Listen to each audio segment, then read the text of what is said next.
بسم الله الرحمن الرحيم. السلام عليكم ورحمة الله وبركاته.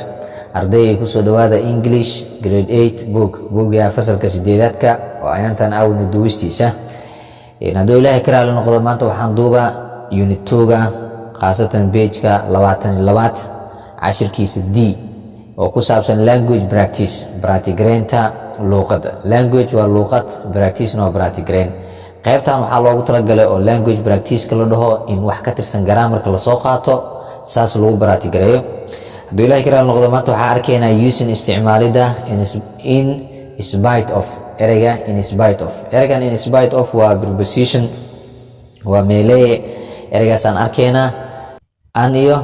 right qorida in spite of ereyga in spite of ereyga in spite of loo macno yeelan karaa iyadoon la eegaynin ama inkasto in lagu fasiro marka asigoo definition arkayna in spite of ereyga in spite of is used waxaa loo isticmaalaa to describe in lagu sifeeyo an unexpected situation xaalad aan la filaynin oo lama filaan ah in lagu sifeeyo ayaa loo isticmaalaa although ereyga ah although oo laga wado inkastoo even though xitaa inkastoo ama though iyo ordortu isleeyin inkastoo laga wadaa labadaas while connecting while goorta connecting ay isku xirayaan two sentence laba jumladood in spite of ereyga in spite of iyadoon la eegayna laga wadaa af Soomaaliga does not connect isku xirayo two sentence laba jumlad marka in spite of waxa definition uu noqonayo hadalkana uu noqonayo is used to describe an unexpected situation hadalkaas waxa uu noqonaa definition iyadoon la eegaynina laga wadaa waxaa loo isticmaalaa xaalad in lagu sifeeyo xaaladaasoo mid aan la filayn ah in lagu sifeeyo the name magaca should come waa inuu yimaadaa after kadib in spite of ereyga in spite of waa inuu yimaadaa markaad isticmaalaysid ereyga in spite of waa inuu ka dambeeya magaca if haddii tusaalooyinka ku arki doonaa if haddii full sentence jumlad dhammaystiran has come ee imaato this structure can in spite of structureka lagu dhisaayo cannot be used lama isticmaali karo markaas this structure qaab dhismeedkan in spite of is used to al isticmaalaa to describe si loogu sifeeyo an unexpected situation xaalad aan la filaynin there must be waa inay jirtaa there must be meesha lagu isticmaalaa in spite of ka waaya must be waa inay jirtaa a contrast farqi kala duwanaansho inay jirtaa in sentence jumlada dhexdeeda waa inay jirtaa kala duwanaansho waa ina qaybta hore iyo qaybta dambe ay kala duwanaataa marka page 22 ilaa page 24 intaas ayaan arki doonaa oo ku saabsan in spite of example tusaale there waxaa jiray insufficient desks misyari at the examinations center xarunta imtixaanada but laakiin all the candidates dhammaan ardayda set waxay u fadhiisteen comfortably si raaxo leh ama si farxad leh ayay u fadhiisteen oo comfortably waxaa lahaa raaxada si raaxo leh ayay u fadhiisteen marka hadalkaasa waxaa la rabaa inaan u isticmaalno bedelka but waa preposition conjunction waa isku xiro waaye iyadaan bedelaynaa b all candidates dhammaan ardayda sad waxay u fadhiisteen comfortably si farxad leh ama si istreex ayay u fadhiisteen in spite of iyadoon la eegaynin ama la fiirinaynin the insufficient desks misyarida at the examination center xarunta imtixaanada iyadoon la eegaynin misyarida ka jirto marka ereyga in spite of jumlada waxaa loo isticmaalay contrast farqi ardaydoo faraxsan iyo misyari labadaas way kala duwan yihiin marka jumladaas sidaas camal oo contrast oo ka jiro farqi oo ka jiro kala duwanaansho ayaa loo isticmaalaa exercise 1 change bedel the following sentence jumladahan soo socda bedel using adigoo isticmaalayo in spite of ereyga in spite of adigoo isticmaalayo oo laga wada halka example tusaale all the candidates dhammaan ardayda arrived way yimaadeen at the examination Don Bo Center xarunta imtixaanada ay ka socdaan ayay yimaadeen in time waqtigeeda ayay ku yimaadeen in spite of iyadoon la eegaynin the morning dawn boats imaanshahooda aroorta imaanayaan iyadoon la eegaynin. Marka sidaas aheedee b waxay noqonaysaa in spite of the dawn, in spite of the morning dawn iyadoon la eegaynin imaanshaha aroortii hore ama qulqulka aroortii hore. All the candidates dhammaan ardayda arrived way yimaadeen at the examination center xarunta imtixaanada in time waqtigeeda ayay ku imaadeen. Marka XS1ka labadaas xaba A iyo B kuwaas waa laga shaqeeyey, eeda su-aasha ahayd B-da laga shaqeeyay oo la isticmaalaya in spite of. Number 1 there were waxaa jiray some disturbances xoogaha qas ama fooda during inta lagu guda jiray the examination imtixaanka inta lagu guda jiray, but laakiin the candidates ardayda did well si fiican ayay u sameeyeen imtixaan gelidda iyo imtixaanka shaqeyntii si fiican ayay u sameeyeen. Marka waxay noqonaysaa iyadoo la isticmaalaya in spite jumladda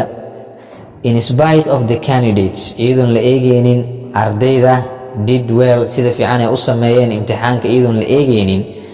there were waxaa jiray some disturbances xoogaha qas during inta lagu guda jiray the examination imtixaanka inta lagu guda jiray xoogaha qas ayaa jiray. Number 2 although inkastoo Ahmed was sick, Ahmed Nicola was sick oo jiranay, he asaga did the examination wuxuu galay imtixaanka ayuu galay. jawaabtu waxay noqonaysaa iyadoo in spite of la isticmaalay in spite of Ahmed was sick inkastoo Ahmed uu jiranay, in spite of inkastoo Ahmed was sick Ahmed uu jiranay, he asaga did the examination imtixaanada wuu galay. ereyga did sameyn waa do ka imaatay bastigeedu waa la sameeyey laakiin taas loolama jeedo imtixaanka wuu galay. he asaga did the examination imtixaanka wuu galay. Number 3 there was waxaa jiray examination leakage imtixaan dilacsan ayaa jiray, but laakiin we didn't have maanan helin any malpractice wax qish at our center xarunteena.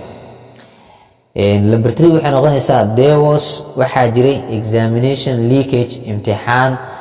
furan ayaa jiray ama dilacsan, but laakiin we anaga didn't have maanan helin any malpractice wax qish at our center xarunteena maanan ka helin. jawaabtu waxay noqonaysaa in spite of inkastoo we didn't have any malpractice aanan helin wax qish at our center xarunteena aanan ka helin, there was waxaa jiray examination leakage imtixaan dilacsan ama imtixaan furan ayaa jiray. Number 4 the candidates ardayda